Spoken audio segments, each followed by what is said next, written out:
শুনতে চাই। জি, দর্শকের প্রশ্নের জবাব থেকে আমি শুরু করতে চাই যে 1981 থেকে 2014 এই পথ পরিক্রমাটাকে আমরা কিভাবে দেখছি।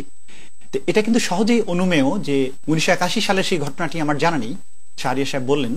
তো আজকে 2014-তে বাংলাদেশের পথে প্রান্তরে প্রতিটি শহরে অমির রহমান পিয়াল সাহেব বলেছেন যে লাখো জনতা দিয়ে কোটি মানুষের বিচার হয় না। তা আপনি যদি সবগুলো জানাজাকে একত্রে করেন তাহলে দেখবেন যে আসলে কত কোটি মানুষ রয়েছে, এবং এই উপস্থিতিটা, জনগণের এই উপস্থিতি কি জনমতের প্রতিফলন নয়?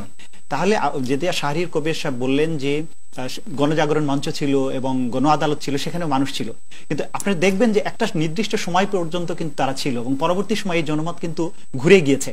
তো 2014 সালে এসে আজকের মানুষ যেভাবে প্রফেসর গোলাম আজম সাহেবকে গ্রহণ করেছেন তার থেকে বোঝা যাচ্ছে যে তাকে যেভাবে আসলে চিত্রায়িত করা হচ্ছিল সেটি সঠিক ছিল না।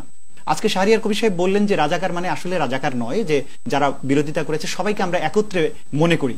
আমি তো মনে করি যে আসলে আপনারা যেভাবে চিত্রায়িত করেন আপনাদের রাজনৈতিক প্রতিপক্ষকে, তিনি যদি মুক্তিযোদ্ধাও হন, তো আপনাদের রাজনৈতিক প্রতিপক্ষ যখন হয়ে যাচ্ছে তখনই কিন্তু তিনি রাজাকার হয়ে যাচ্ছেন। তেমনি ভাবে গোলাম আজম সাহেব একজন রাজনৈতিক নেতা ছিলেন, তার একটা ছবি আছে টিক্কা খানের সাথে, তার থেকেই প্রমাণ করা যায় না যে তিনি গণহত্যার সাথে জড়িত ছিলেন এবং তিনি গণহত্যার প্রতীক।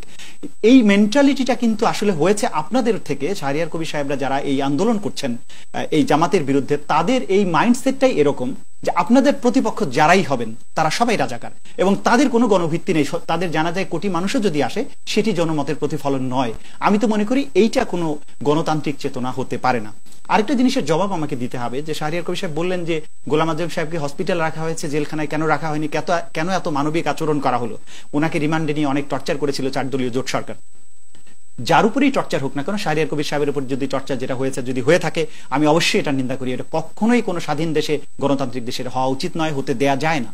কিন্তু একটি বিষয় কি শাহরিয়ার কবির সাহেব ভুলে গেছেন যে এই দেশে শিবিরের সভাপতি দেলোয়ার অথবা মাসুদ, তাদেরকে একটা তরুণ তরতাজা ছেলেকে রিমান্ডের নামে 50 দিন 60 দিন রেখে মেরে মেরুদণ্ডের হাড় ভেঙে দিয়ে পঙ্গু করে হুইল চেয়ারে রাখার মতো ঘটনা কি ঘটছে না? তো তাহলে আপনি এটাকে কিভাবে দেখবেন? প্রফেসর গোলাম আজম সাহেব আদালতের আদেশেই তার শারীরিক অবস্থা, বয়স বিবেচনায় তাকে জেলখানায় রাখার মতো উপযুক্ত মনে না হওয়ার কারণেই কিন্তু তাকে হসপিটালে রাখা হয়েছিল। এবং তার স্বাভাবিক মৃত্যুতেও যদি আপনাদের আপত্তি থাকে, তাহলে আপনাদের মানসিকতাটা প্রতিপক্ষের ব্যাপারে কেমন সেটা কিন্তু সুস্পষ্ট হচ্ছে। আর শহীদদের কথা বলেছেন, শহীদ পরিবার বর্গের কথা বলেছেন, ডেফিনেটলি তারা বিচার চেয়েছে, কিন্তু তারা প্রকৃত অপরাধীর বিচার চেয়েছে।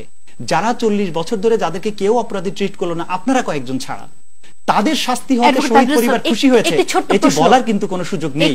কারণ যারা পাকিস্তানি আর্মি ছিল। একটি প্রশ্ন আমি একটু করে রাখতে চাই, যদি ছোট করে উত্তর দেন তাহলে আমি হয়তো আরেকজনের বক্তব্য নেওয়ার সময় পাবো এই অংশে। এটি হলো যে আপনি বারবারই বলছেন যে তিনি একজন রাজনৈতিক নেতা ছিলেন এবং গণহত্যার সাথে তার কোনো সম্পর্ক নেই। আমার একটি প্রশ্ন, যে 71 সালে গণহত্যা একটি হয়েছে, আপনি আমাকে বলেছেন যে একজন সাধারণ মানুষ হিসেবে, দেশের সাধারণ নাগরিক হিসেবে আপনার বক্তব্য আমি জানতে চাইতে পারি। 71 সালে একটি গণহত্যা হয়েছে, সে বিষয়ে তো কোনো সন্দেহ নেই। এই গণহত্যাটি আসলে কারা করেছিল, কারা এই প্রকৃত যুদ্ধাপরাধী? দেখুন, কারা গণহত্যা করেছিল আজকে সেই প্রশ্নের জবাব দেওয়ার জন্য আমি নই। কারণ সাধারণ নাগরিক হিসেবে আপনার মতামত জানতে চাই। সাধারণ নাগরিক হিসেবে ইতিহাসে স্পষ্ট গণহত্যা চালিয়েছিল পাকিস্তানি সেনাবাহিনী, তাদের সাথে এই দেশেও কিছু লোক সহযোগিতা করেছিল। আপনি যদি গোলাম আজম সাহেবকে সেই পর্যায়ে ফেলতে চান, তাহলে আদালতের মাধ্যমে প্রশ্ন, এটি একটি প্রশ্ন, এই প্রশ্নের জবাব হচ্ছে গণহত্যা চালিয়েছিল সেনাবাহিনী। হ্যাঁ, তার সঙ্গে বাংলাদেশের কয়েকজন মানুষ ছিল, তারা কারা? তারা কারা এটি আপনি খুঁজে বের করবেন। তারা এটা তো আপনার মতামতটি কি? আমি এখানে আমি তো ইনভেস্টিগেটর নই। আমি বলবো যে তারা কারা। আমি মিথিলা ফারজান, আমি জবাবটি দিচ্ছি। এই 73 সালের দালাল আইন, 72 সালের দালাল আইনের পরে 37,000 লোককে গ্রেফতার করা হয়েছিল। এই লোকগুলো হচ্ছে তারা যাদের বিরুদ্ধে সহযোগিতার অভিযোগ আনা হয়েছিল। তাদের বিরুদ্ধে বাংলাদেশ সরকার ইনভেস্টিগেশন করে একজন ডিআইজির নেতৃত্বে কমিশন করে তাদেরকে ফাইন্ড আউট করা হয়েছিল, তাদের বিচারেরও মুখোমুখি করা হয়েছিল, পরবর্তীতে আরো সাজা হয়েছিল এবং একটা পর্যায়ে গিয়ে বিচার প্রক্রিয়া থামিয়ে দেওয়া হয়। তো ওই 37,000 লোক যারা যুদ্ধ অপরাধী হিসেবে বা মানবতা বিরোধী অপরাধীর সহযোগী হিসেবে সরকার চিহ্নিত করেছিল, তাদের মধ্যে কিন্তু গোলাম আজম সাহেব ছিলেন না।